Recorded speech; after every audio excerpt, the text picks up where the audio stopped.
Hi everyone, it's Jim Wiandt at Spark Network, and I have quite a motley crew here with me today. We've got Dave Nadig, Dave Abner, and Eric Balchunas. Three of the people that I follow most closely with regards to what's going on in the ETF industry and in the trading world. And it's been quite a week. It's been quite a year, really. But it's been quite a week to add on to quite a year over the last week. And like when I have my sons talking about the stock market, I know that things are completely insane, right? Like my sons are on Reddit following what's going on with GameStop and thinking, is there a way for us to get a Robinhood account? And I'm like, no, there is no way for you to get a Robinhood account. Um, so, this story to me is like extremely interesting. I find it fascinating.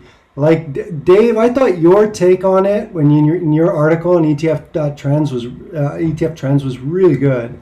That sort of the thing that to me is the bane of my existence now, and I want to destroy is the AI-driven exacerbation of these alternate realities, which is a real thing and a real problem in the world. And so for you to highlight that and the way that people are just refed that information, I think is a really interesting aspect to this. I think also the idea of, institutional investors manipulate the market all the time and go after people for short squeeze all the time. And so the idea that, that's really interesting. But at the same time, I don't want to see the market make no sense at all. Like we don't want that either. So I'd love to sort of have your perspective on that and just let you, kind of rant a little bit, however you'd like to, about the situation and what you think it all means. Well, so my basic idea here, which I could be completely full of it, is that really what's happened is just time compression. And I think most of the things that we look at in markets and we say, golly, this is weird. Why is that happening this way?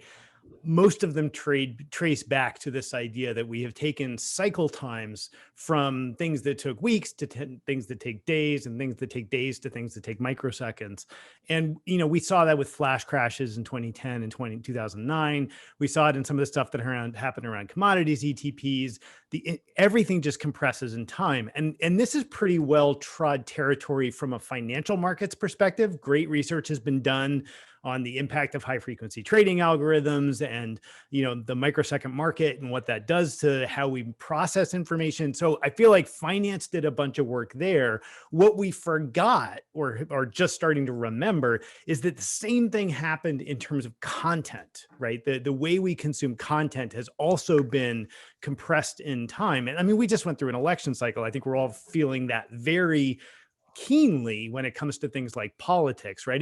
It was only a week and a half ago that we had people taking over the Capitol, and getting killed. And already we've moved on from that story largely, right? So the news cycle compresses, the information cycle compresses. And so all that we've seen here is what happens when you compress the financial information to the same extent you compressed execution. I don't think it's actually much more complex than that. Who else? I can take a shot at this. I think it's also just it's a sign of how bad the image is of Wall Street and hedge funds.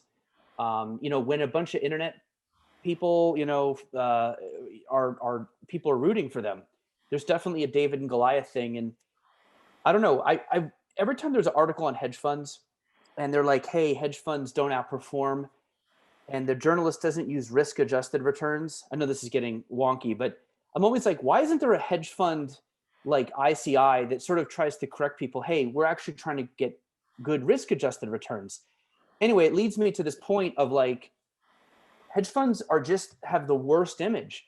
If they had chosen any other villain here, I don't know if it would be as cut and dry, but they've got AOC and Ted Cruz united. That's how much people hate hedge funds. Well, So the idea that they went against, it was brilliant to pick hedge funds and pick hedge funds that were shorting some of the most beloved things that Americans like, video games, movie theaters, and here these evil hedge funds are trying to put them out of business. Forget how that helps a market.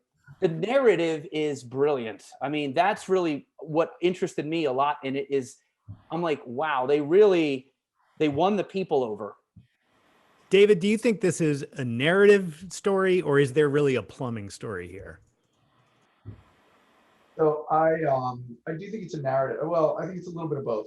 So I actually think we're bringing a lot more information to everyone very easily, right? So I agree with you. Content is sped up, but not only is content and time speeding up, but the availability of information is dramatically changed, right? So when I used to be on the trading desk at Bear Stearns, a while ago, we would walk around to the trading desks and collect volume information and give that to our best clients, generally hedge funds, right? It wasn't available to everyone. Now, all of this information is available to everyone, right? So what you're referring to are average investors, but actually, I don't think there's also been a change in participants. Isolating hedge funds as the bad guys here is a big mistake, right? But also isolating retail investors as the ones rising up and taking over is also a big mistake. That's right? not that's a huge misunderstanding of what Wall Street Bets is. And I don't know if you guys have, but I've been a member there for 3 years, and guys were posting multi-million-dollar accounts 3 years ago. This is not mom and pops betting their stimulus checks. And that's a narrative I wish would die. Absolutely. It's more like hedge funds versus hedge funds, or financial individuals who are always involved in the markets, managing different amounts of money and doing different jobs, but with an equalization of the information gap, right? So they can all trade on the same information at the same time. And actually, very similar to the blockchain world, a lot more is known where it might not have been known in the past. So well, and I think the other thing, the point that there's sort of professionals on both sides of this, I think is very important, because the content that drove this, right? The explanations of how gamma worked, the explanations of how clearing works, all of the stuff leading up to this, even things like getting access to the most real-time short data that's available, which is not free, right? People pay very, very large amounts of money to get access to S3 or Data Explorer's data. That stuff is constantly in the message boards. So there are people out there with Bloomberg terminal. I mean, a Bloomberg terminal is $20,000 a year. There are a lot of Bloomberg posts in Wall Street Bets, right? These are not people who are just doing this in their Robinhood accounts. And it never has been, right? This has been driven by minimum multi-million-dollar investors all the way through. They're just also educating people who are buying 3 shares in their Robinhood account. Yeah, the only thing I would say to that is, and I agree, I posted this video, guy made a satirical video about he's sitting at home trading, and his wife's like, didn't you grow up in a gated community? Because he's like, it's us versus them. I do agree there's some denial in how most of these people probably are not true revolutionaries or really being screwed over by society in any way. That said, what it does seem like is you never hear from hedge funds. They seem like they're tucked away in oil paintings and stuff. And you never hear from them, and you never hear from Wall Street much. And they make a ton of money. And here are these people that are very out in the open. They're on Reddit, they're on Robinhood, they're talking, they make these videos. Well, so are the enemies, right? Melvin Capital was not quiet. They were publishing this research and going on CNBC to talk about it. Right, but all of the content coming from them is coming from it's self-made. Oh yeah, something totally. That seems very populist about the way they're talking to the public versus going on CNBC. And I think that's fascinating because it just, again, narratives are a big deal. Once a narrative gets going, it's difficult to stop it. And that's why I bring up the beginning, which is if Wall Street, if this were the medical field, I just don't think you could do something like this because people don't hate doctors that much. But they just hate hedge funds. And I think this is a wake-up call for Wall Street to do some, outreach, public image work. because regardless of what happened, this is something that everybody got behind them, regardless of, they didn't take any time to find out what's going on. It was like, oh, hedge funds are bad, I'm on this side. But Well, Eric, I think sorry, Dave, I think the bad feelings towards Wall Street, like you can go back to 2008, 2009 financial That's unresolved. It's it's also legit, right? I mean, the wealth It is. inequality gap in this country is in fact very real, right? People under the age of 40 have half of the wealth people under age 40 as a percentage of the population just a decade ago. Like, this is really accelerated. And the boomers are so wealthy compared to any other generation. You know, honestly, I feel like in the stock, I had this idea. The stock market's up so much. And let's face it, a lot of this money is just like fed, induced, and maybe not even like earned. They should just take like 20% of people's gains and just give it in a giant check to the people who aren't invested. No, everybody would live in the upper half. Just one shot, not even from your income, just from your stock market gains, like a giant capital gains tax, whether you like it or not. Because if you're in the market, you have just become so much wealthier than if you're not. And I get the feeling to want to lash out at that. The other thing is, I do think we've been on this highway of like commission-free trading and all of these young people betting their stimmy With checks. no consequences at all. And no knowledge. I mean, you can tell everything just goes up and they make the videos, but mostly those people have just been like goofing around, making some money, basically like late 90s. This is where it became like angry, and there was like a plot and a plan, and that's what's unique about this one. But I think it's all part of this democratization of trading and ultimately free trading, which isn't free, but once you say it's free and people start going crazy with it and the market's going up, you get this just wild scene. But yeah, but we want, look, prices are coming down on everything. It's not just free trading, right? You're in the ETF industry. Prices are going to zero on management fees. Yeah, but that's, I order everything I buy from Amazon Prime. but David, there's a big difference here, and that's where there's a difference between inexpensive and cheap, right? And the challenge here is there's nothing wrong with offering free trading and selling order flow. I'm not arguing against that. Yeah, I agree. It's fine. But when Robinhood decides to be a self-clearing firm and is undercapitalized going into continuous net settlement and therefore has to stop taking orders, it is understandable that the reaction from the world at large was Robinhood is now screwing the very people they were enabling, even though mechanically we all know that is not actually what happened. They did not have a choice. But this is what you get when you take an undercapitalized firm that is not in this business, that chooses to be self-clearing to further reduce their cost balance. This is what happens, right? You didn't see UBS fail. So I think you're actually making the argument for decentralized firms, right? Well, I have a long diatribe I could go on against DTC, right? I have a long problem with the settlement and clearing infrastructure and how archaic that is, and that should all be on the blockchain. But there's an enormous amount of like regulatory work you'd have to do to get there. I'm just saying, Eric's point about commission-free trading flows directly to, and we're going to be self-clearing because it's expensive to hire our clearing broker. And that is precisely why they had to stop taking trades. Really Schwab didn't stop taking trades. I can go buy 500 shares of GME right now. But yeah, the mental trading, lower fees, all of these things are you're making it seem like this is bad and this is causing people to do no. But it's this is the evolution of the world right now, and it's not necessarily. I mean, you talk about how it's not really free. There's charges on the back end. That's always the case. They're right? minor. These are being paid for by ads or by, it's just a different fee structure. And it makes it seem like, I don't think that's a bad thing. I think that's the way the world is. That's the way we're going. And well, a low management fee though, is almost something to get you to stay in the fund, because you would only realize that fee. It can be done cheaper, right? Because economies of scales and systems of the day, and you and I for 10 years have said active management isn't really outperforming. Buy a cheap index fund, and $7 trillion have gone into them, so it should be cheaper. Those fees. But what does that have to do with whether or not I should not have to pay a dime for settlement, clearing, and trading as an individual? Like those are, I don't think like one is engendering buy and hold behavior. The other is engendering trade behavior. Yeah.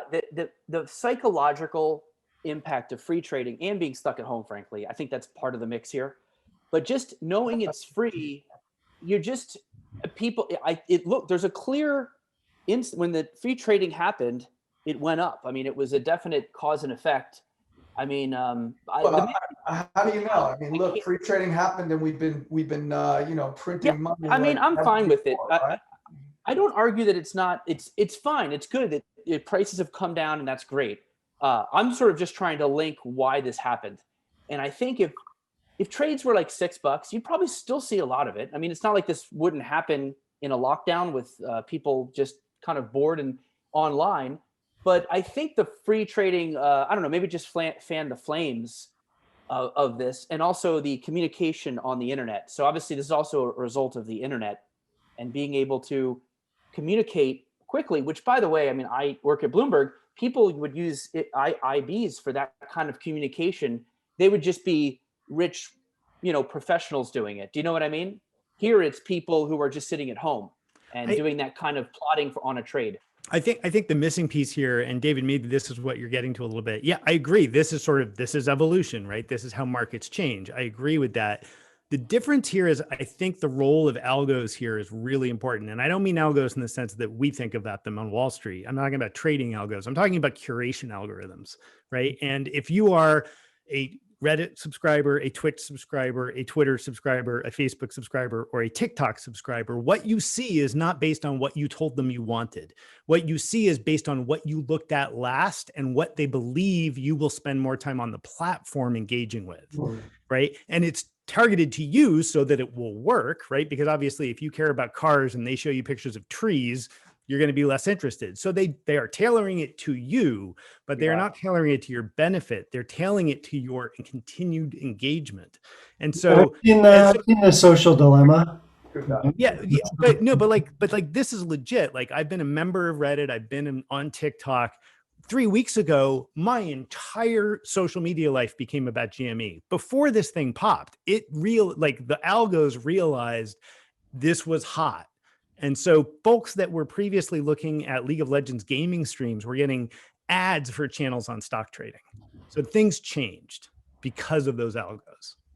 But that also to me is something that's been happening. And I think it shows the importance of needing to seek out your news sources and things like that, right? We've just spent 5 years trying to decipher what real news is and what's not real news. What I'm reading is that the right thing or the wrong thing, right? Like, I think this is all part of that. 100%. And it's accelerated because we are all trapped at home. So our bubbles by definition have all been pulled in tighter. Yeah, so I think that the trapped at home thing is a very important indicator, right? And it's funny that you say we're all trapped at home. It's not all of us, right? There's a select group of people that are trapped at home. They're not frontline workers. They're not in the hospitals or in the schools or things like that. And they can't watch sports, and they've got some extra capital through the QE and things like that. So this was, it was sort of self-made, but it's not as big as we think, actually.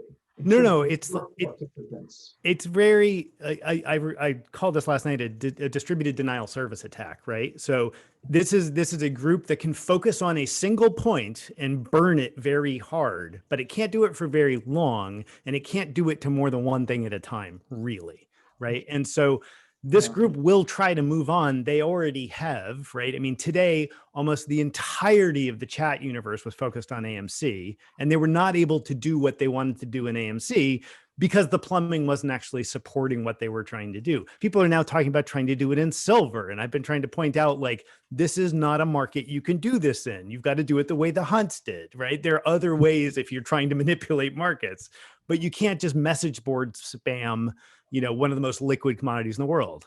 You do bring up an interesting point, though, right? This is, everybody thinks that the markets have changed and that this is something new.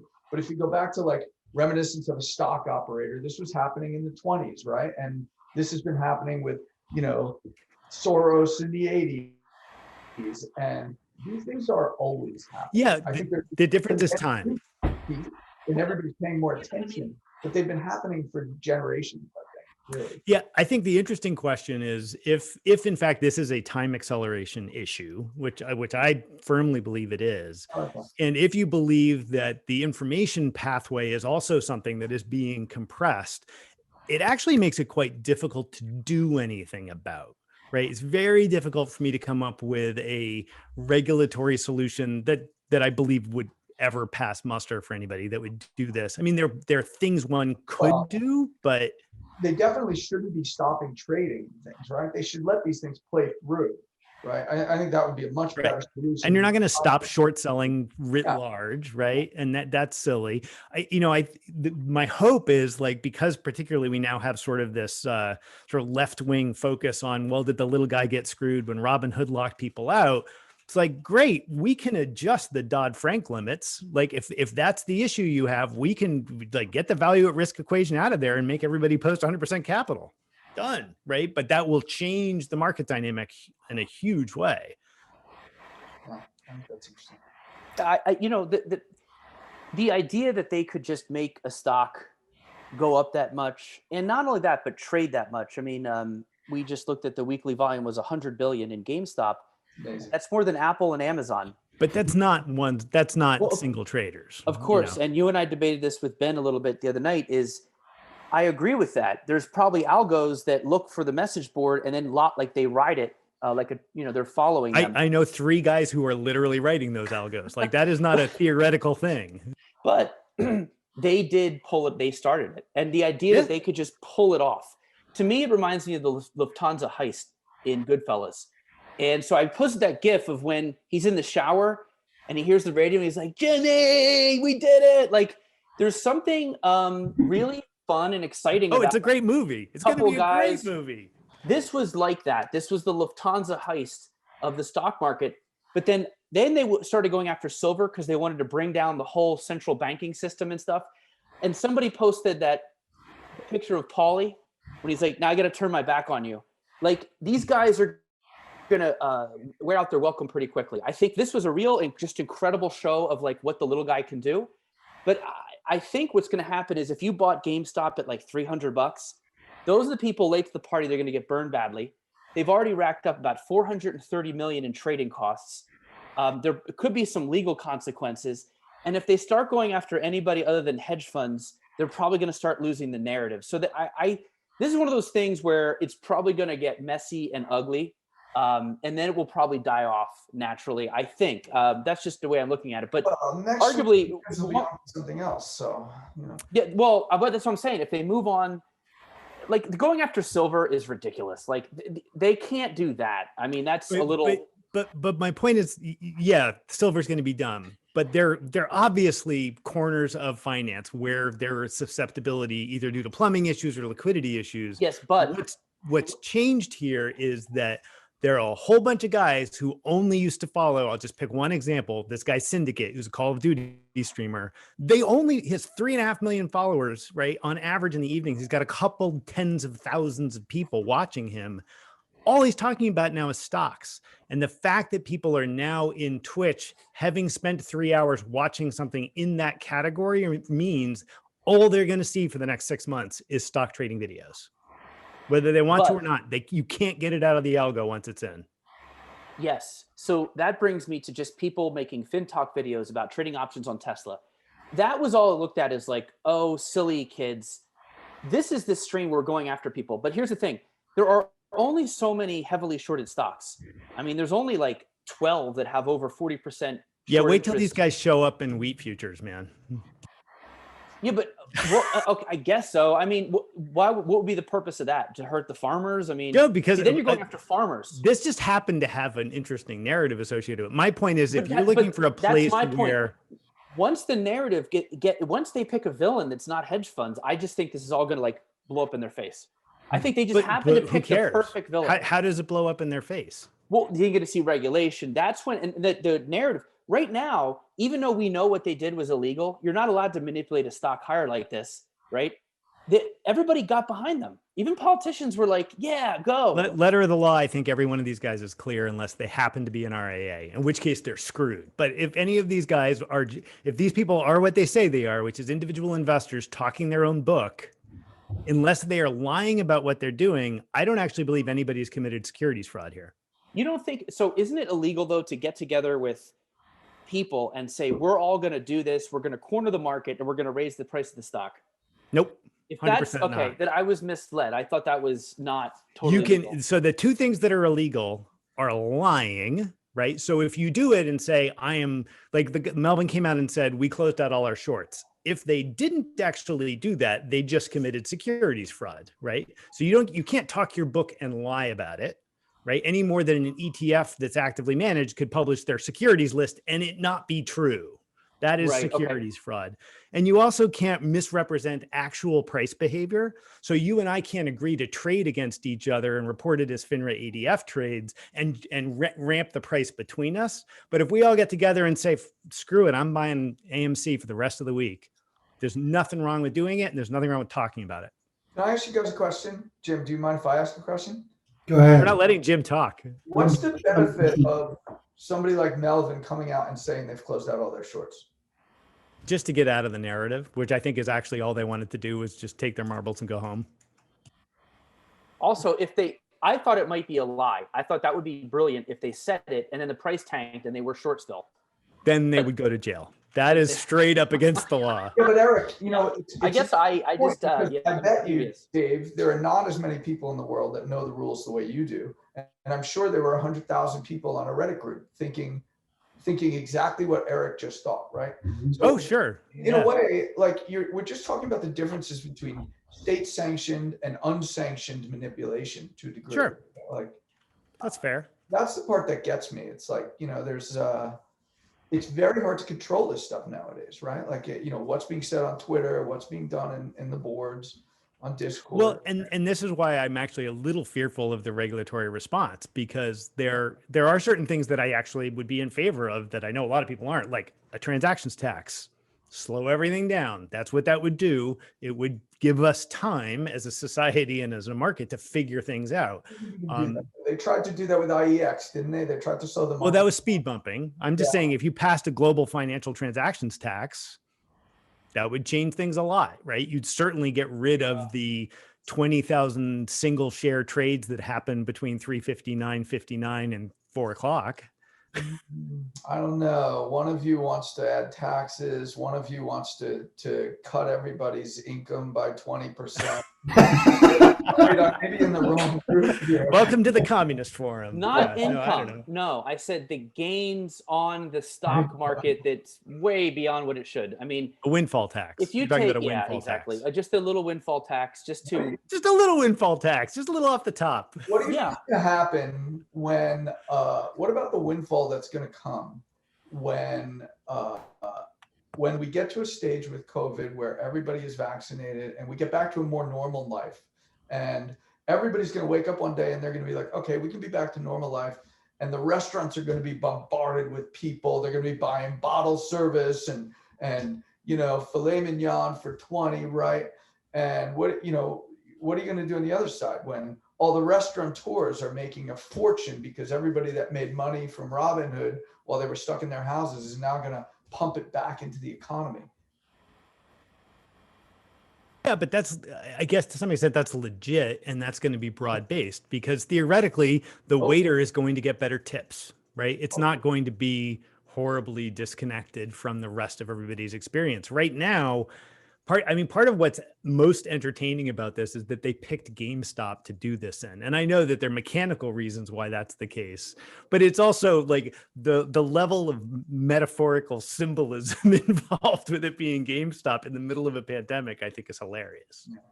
I don't think this was an intent to I don't think this was a group effort to blow up hedge funds in general. Actually, I think it was a GameStop led initiative first, right? Like it was all about the opportunity as opposed to the broad class of this was a classic takeover. It was a classic takeover pivot strategy. I mean, it started out as a very classic long versus short strategy until a bunch of options traders decided to start posting publicly about what gamma is.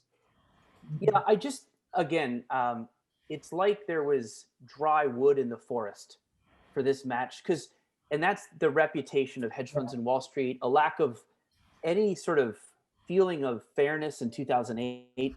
And so all it took was, this was the spark, but clearly there was enough dry tinder for a lot of people to join in and be like, yeah, screw those guys. And that to me is, I just think the financial industry has a lot of work to do.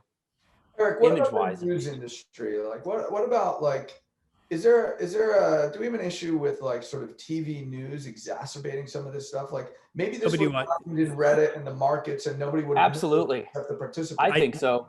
I think it's But- irrelevant. I don't well- think any of the people involved here are watching TV. Yeah, you got social media fan the flames too. I just think it all kind of comes together. We have a chart that we show that, the stuff that makes up 5% of your portfolio gets 95% of the media coverage. But this week, Vanguard funds probably took in more than the assets of all of the people trading this stuff have in total. So at the end, the big slug of money is still doing what it does. It's just this so fascinating, this sliver. This is what happened with ARK. ARK isn't that big. The Fidelity Contra Fund is like 2 or 3 ARKs. That's how big Fidelity is, just that one fund. But she's so fascinating. And so we get carried away in the media. I'm guilty too of these stories because they have interesting narratives. They have drama. What's going to happen? Someone's like, it's up on a high wire. You can't take your eyes off it. And talking about VTI all day, you just can't do it. Although I tried my best this week to put a note out that said, these Wall Street Beats guy, if they really want to stick it to Wall Street, just buy and hold VTI for the rest of your life. Because like no Wall Street person can touch that money ever. You will be giving no dime to the system. Yeah, you will starve them slowly, but they don't have the patience for that. I think we get up our own what's about the importance of financial media. And hey, as somebody who's mostly made a career out of it, I would like it to continue at least until I retire. But the reality is CNBC's entire reach is 200,000 households a month. And like a mediocre game streamer's 3 million. Like, yeah, sure, the value associated with each one of those may be smaller, but I can tell you again, just from like my experience in Wall Street Bets, they're guys with $100 million portfolios who are trading them in League of Legends game streams in live, showing you their IB accounts. Like this is not. So the idea that somehow the 200,000 people watching CNBC are the ones who they're being infected by this, I think we've got it exactly backwards. But I explore this in a book I'm writing that, first Nice of all, plug. thank you. Financial media people do tend to whip up all this stuff, and they'll take like a one-day chart just to scare the crap out of you, even though it's up a lot over a year. Or they'll take a half-year chart, even though over 10 years you're fine. They do this all the time. Or drop the scale so you don't see the $100 below. Yeah. Totally. Like they'll show the picture of the scary bear after one bad day in the market. And like most of them, if you look at their personal accounts, they've done nothing. They've retained their money in a buy and hold index fund. There's an inconsistency with how they're trying to drum up fear and excitement when they're not doing anything. But the problem is if they just came out day after day and said, don't do anything, I'm not going to cover this because all it will do is make you do bad things. That would be honest and it would be consistent with how they invest, but nobody would click that. So clicking and investing are completely at odds. And I think they always will be. I will tell you, This is I've gone why through RAs like my whole Bloomberg IB list, which is full of like just guys I've known for years and like traders and hedge fund guys. I've been going through and just sort of pinging saying, are you trading like any of these 20 stocks or the options? And every one of them's like, oh God, no. Like, I mean, I know a bunch of market makers who are doing very nicely with this, but like, I don't know anybody who's in a long hedge fund who's just like jamming this stuff through. Yeah. I mean, 18-year-old son is, he said. Yeah, like my 17-year-old son's been asking me about it all day. It's been a great teaching moment. Like Yeah. I've explained more plumbing stuff in the last week than I have in a decade. He has the right dad for that. I got to be honest. I couldn't go into the DTC Listen to your or Uncle whatever Dave. like you do. Like you have special extra knowledge of that. Although I will say I was trying, my son is excited about the Roblox IPO, which apparently is a direct listing coming up. That's as far as, and I could kind of explain that, but overall he's pretty bored with what I do. I think they should pull the bumpers off a little bit more. They should let the markets trade 24/7. They should stop trying to shut stocks down because they're, extremely volatile. They should give people more breath, not less. And I think that would alleviate some of this pressure, some of these pressure points personally. Well, I think I wouldn't be in favor of getting rid of limit up, limit down. Like, I think that was a genuine market improvement. Yeah, that works. And I actually think over the last couple days, it's actually saved our bacon. Like, the reason we don't have a systemic flaw in the system is because we had some nice pauses for people to make phone calls and ask about their lines of credit. Right? Yeah. Like, so I think that's actually important. That We is got to a good slow one. it down once That in a was a while. good, especially when they made ETFs and stocks together. Remember when they had them separate and the ETFs looked all messed up? Dave, I'm sure you were answering calls that day, both of you guys. But that was a good rule. Dave, I'm with you. I don't think they should restrict stocks. I think they had to, and then they have to explain why they had to better. But they shouldn't politically say, we just don't think you little children can handle this. And this is just one stock. I mean, if in VTI, this has no weighting. It's probably 0.01%. So you It's just feel none of XRT. this. It's just XRT was the only thing that got hit. And Gamer, by the way, Gamer owning this Gamer. was hilarious. Like, what? It's just, that's Todd wrote. I love Todd. He loves the under the hood. He's like, I knew he'd be like just drooling to talk about. See, this is why you got to look under the hood. Yeah, he was. He's That's what been these three don't. absolutely Yeah. insufferable for a week. Yes, Yeah. yes. He's right, but yeah, he was. That's Of course, his he's thing. right. Yeah. What's your take, Dave? I want your take on this. So XRT, the Spider Retail Fund, had huge outflows, like something like 500 million, like 750 over the course of a couple of days. My math says that was like 200,000 shares of GameStop that came into the float if people did those in kind as redemptions. Do you actually think people would bother in this kind of situation? Would people actually roll up $100 million of XRT so that they can get $2 million of GameStop out the other side? Yeah, I saw that, and I think it was Jeff's take on that as well. And I wasn't that clear on why he thought that, because it doesn't seem like, you would think if the borrow was so high, they'd be creating XRT to facilitate that, not the other way. Exactly. I'm not exactly sure why that happened. My take on that, and I called a couple of folks at big platforms about this. At least one platform I talked to said they were actually calling their advisors and saying, "Hey, we noticed you're in XRT. You might want to consider selling it and buying RTH." Right? Because there was sort of this non-premium in XRT, meaning the stock was overpriced, but the fund was still trading at fair value. It's just it owns something that isn't trading at fair value. Yeah. And so if you were trying to just get long retail exposure, why wouldn't you dump the thing that had GameStop in it, book a little bit of extra unearned profit, and just go buy a cleaner retail fund? Well, if you're, I don't know, we got some people whispering to us that it was more, again, the metaphor I use is getting that copper coil out of an air conditioning. The rest of the parts don't matter, but that it was a zipper trade. Yeah. But the borrow for GME was like 200%. And so that means you couldn't get anywhere. So it was just a valuable thing to have that day. And it just makes more sense to me that they would do that. I don't know how many people trading XRT are that heads up that they're like, oh, let me take profits. But it doesn't, I guess, I don't know. Maybe this is why I keep looking at you, Dave, because you understand some of this timing stuff even better. This was a way to get GME.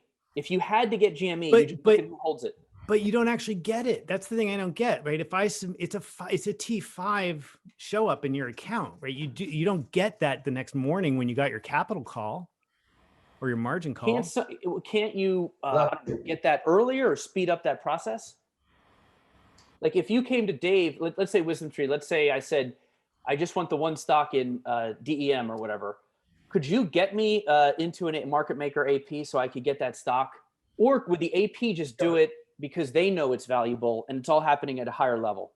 So you're not going to get the advanced settlement like Dave is talking about, right? Especially now, they're not going to accelerate the settlement. They'd rather leave it outstanding. And they can leave it for 5 days, right? Because they're all market makers. So you're not like if you're the short seller who's got a margin call tomorrow, you can't put in a redemption tonight to cover that.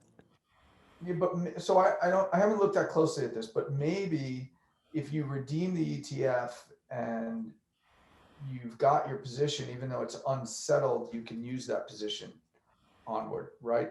Before the settlement. Time to dig into the DTC.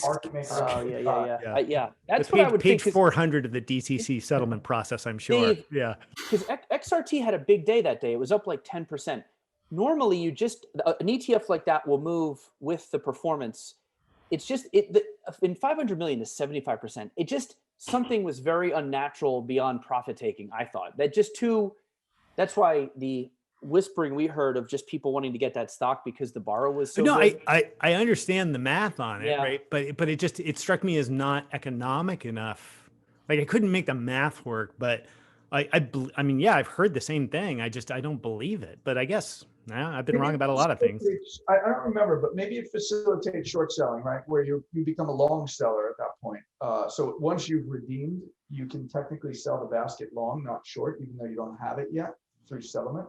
And maybe that is what impacted some of the. Oh, in other words, knowing you're going to get it later frees you up to do something else. Okay. Exactly. Once you've made that commitment for the redemption, right. So they're basically long the basket. But at that point, you'd be long the basket, which is exactly the same beta exposure you had when you owned XRT 10 minutes ago. Well, no. I guess the difference is you can dump everything but GME and hold it for longer, or let it out. Well, let's say you got the basket of XRT. You don't have it yet, but it's in your back pocket. Then that can free you up to do something knowing you're long GME. So you can't borrow, but you're long, right? So you want to make sales, but you can't get a borrow. Right. So it was but you can't facilitate market making of GME. Means you can sell. So market makers used it just so they could market make better. Potentially. Maybe. Even though, okay.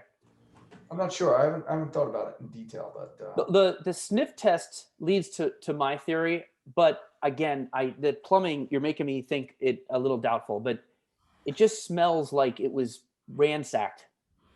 Like it was just, I was quoting There'll Be Blood. Barbarians at the gate. Like the bandy track, it's been had. Like they just drilled the shit out of it to get the GME, and now like it's the XRT's got like $100 million. So nobody. Look, you did say you made an important point. It worked exactly as it should, right? Like it doesn't. Yeah, there's nothing wrong. There were no premiums or discounts. Yeah, I know. Like it never traded off fair value to speak. It was like a dealer. That's what they use. Same thing in the zipper trade. Obviously, this is just ETFs being used for 100 different reasons. It's great. I have no problem with it. Going from 750 million to 100 million in like a day, you just rarely see that, especially for an ETF that was up on the day and had a stock that was going up. The other issue is XRT has historically been shorted to crap. Yeah, I know. There's all weird shit. So those could just be people who are like, I am out. Tom and I were talking about how like poor XRT is like, it's just used for all these artificial, unnatural reasons. Like no one really loves it's it. Just for a bunch XRT. of kind of garbagey retail it just stocks. happens to have like traits that people want to just abuse, and it really has no. Kind of like GameStop. Yeah. Anyway, Jim, did you have something you wanted to talk about? All right, guys, this is fun. This is entertaining. We got a little bit in the weeds there, late, a wee bit into the weeds. But super fun. I really appreciate you guys doing this. We should do it again sometime. It's great. And go enjoy your weekends and, trade some GameStop on Monday. Part two, there were some questions I have about what you think the impact of the future is. Forget about like AMC and Dogecoin, but what this means for the future. We can do part two at some point. Yeah, Part two coming up. Part two of it. All right. Guys, Thanks, guys. it's great to see you. all right. See you guys. Great to see all of you. Bye, guys.